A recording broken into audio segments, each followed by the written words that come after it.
So this is a quick tour and description of how we've set this camper up.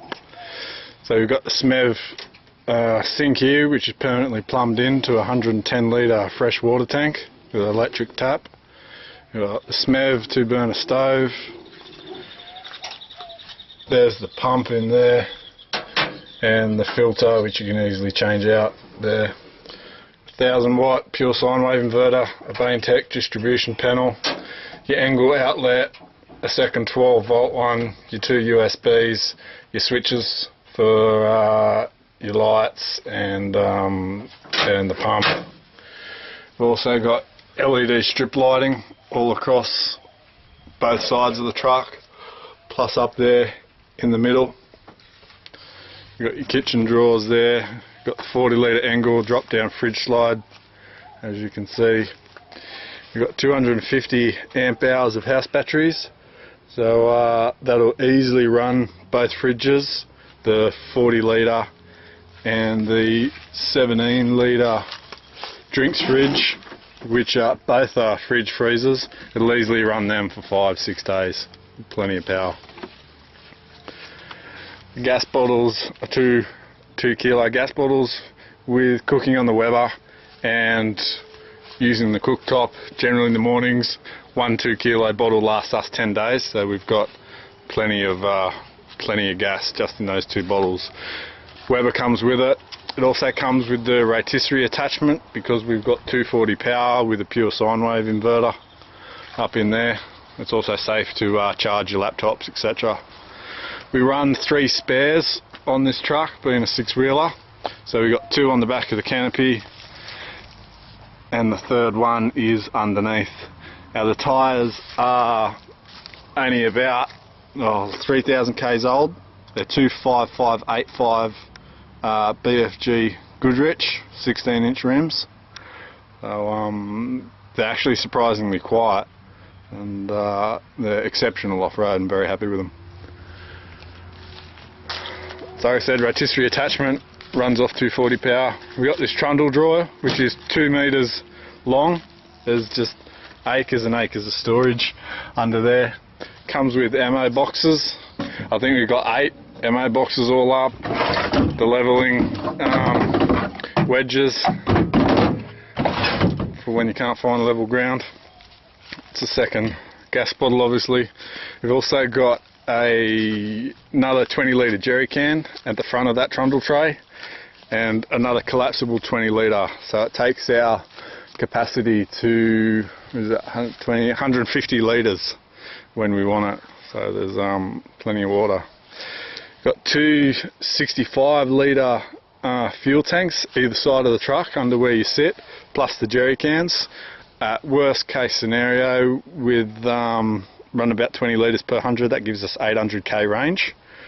So usually on the highway sitting on 85 to 90 or 95, they're only doing 16 litres per 100, so that's even better.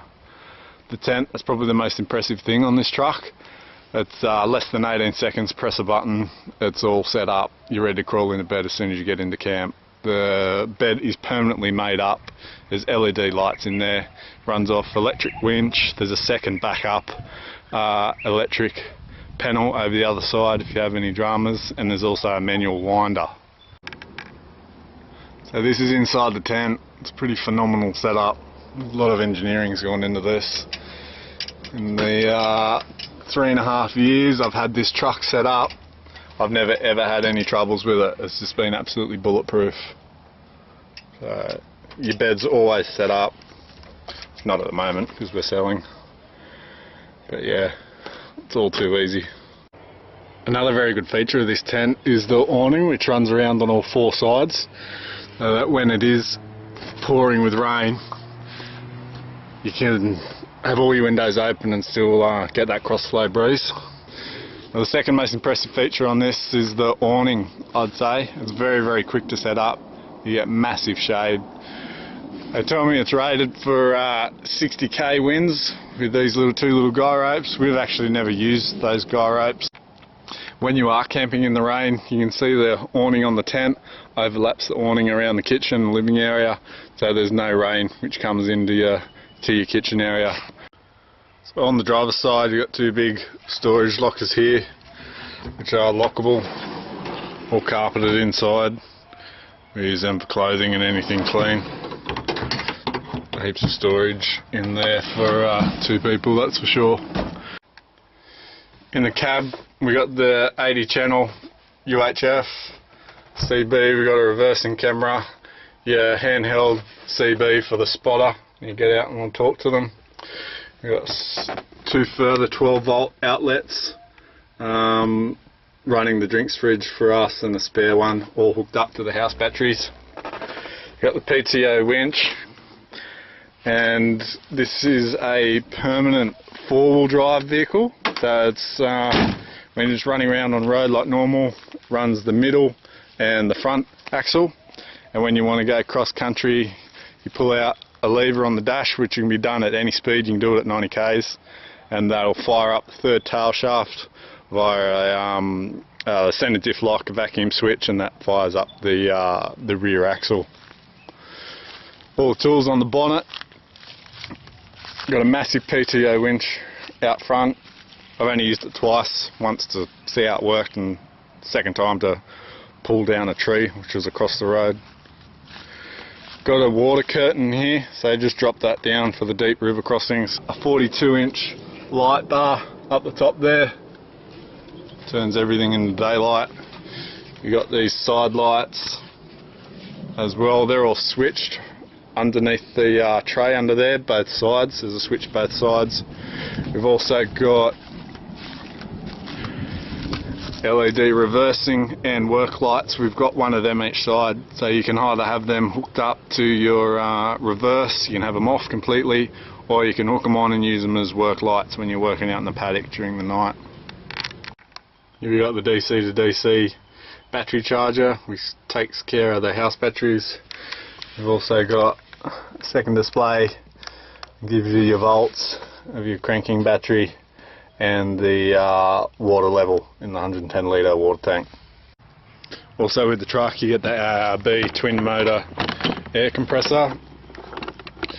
I just couldn't find a more powerful, more compact compressor, and it really is very, very quick. I can put in 20 psi in a minute into my tyres, so go from off-road pressures to on-road in 6 minutes. So it's very easy to take the canopy off this truck. That's your Anderson plug there, unplug that. That's your water coming up through there, just take that off. And this is how to fill up your water tank. Simply take that off, plug your hose straight into there if you are at home. Secondly, if you're not at home, then we've got a separate setup with a funnel if we want to steal water from a creek or some other clean water source. Then it's just the 4 bolts on each corner, jack in the legs, drive out from underneath it.